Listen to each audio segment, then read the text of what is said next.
দীর্ঘদিন তিনি অসুস্থ ছিলেন, তাও এই জীবন যুদ্ধে ছিলেন, লড়ছিলেন, চিকিৎসকরা চেষ্টা করছিলেন।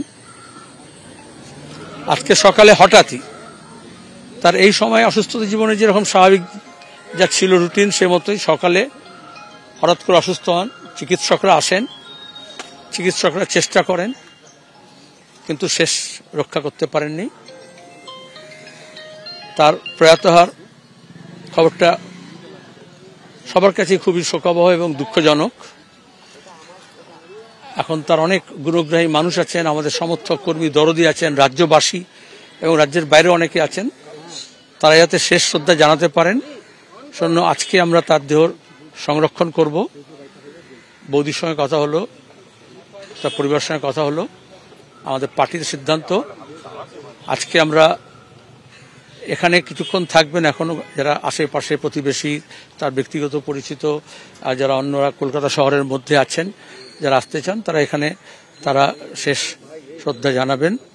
এবং তারপরে আমরা আজকে বিকেল দুপুর 12:30টার সময় এখান থেকে নিয়ে গিয়ে সেটা সংরক্ষণ করা হবে। আগামীকাল সকালে 10:30 নাগাদ আমরা আলিমুদ্দিন স্ট্রিটে, 31 নম্বর আলিমুদ্দিন স্ট্রিট পার্টির রাজ্য দপ্তরে তার মরদেহ শায়িত থাকবে সর্বসাধারণের জন্য। এবং যেহেতু দিল্লি থেকে অন্যান্য রাজ্য থেকে অনেকে আসবেন, তাদের জন্যই আমাদের আজকে রাত্রে রাখতে হচ্ছে। উত্তরবঙ্গ থেকে আসবেন, তারা যাতে আসতে পারেন ওভারনাইট। কালকে সারাদিন ওখানে মরদেহ থাকবে।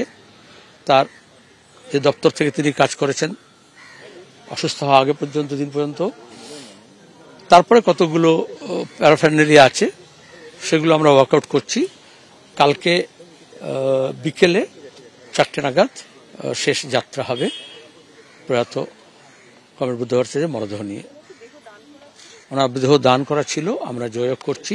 তার শেষ ইচ্ছা অনুযায়ী তা আমরা সেই দেহটা চিকিৎসা স্বাস্থ্যের গবেষণার জন্য তুলে দেবো তার হাতে।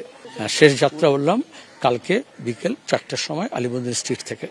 আমরা এটুকু বলবো, তার পরিবার, পার্টি, আমরা চেষ্টা করেছি, চিকিৎসকরা চেষ্টা করেছেন, গোটা রাজ্যের শুভানুদ্দায়ী মানুষজনের চেষ্টা ছিল, তাদের শুভেচ্ছা ছিল।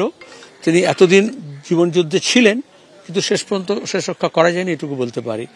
তার অবদান, তার কাজকর্ম, তার সততা, তার নিষ্ঠা, তার ভূমিকা রাজনৈতিক নেতা হিসেবে, যুব আন্দোলনের নেতা হিসেবে, রাজ্যের প্রশাসক হিসেবে, জনপ্রতিনিধি হিসেবে, একজন মানবদরদী মন নিয়ে, একজন নিষ্কলঙ্ক, নিষ্পাপ, সৎ নেতা হিসেবে আমাদের মধ্যে অমর থাকবে।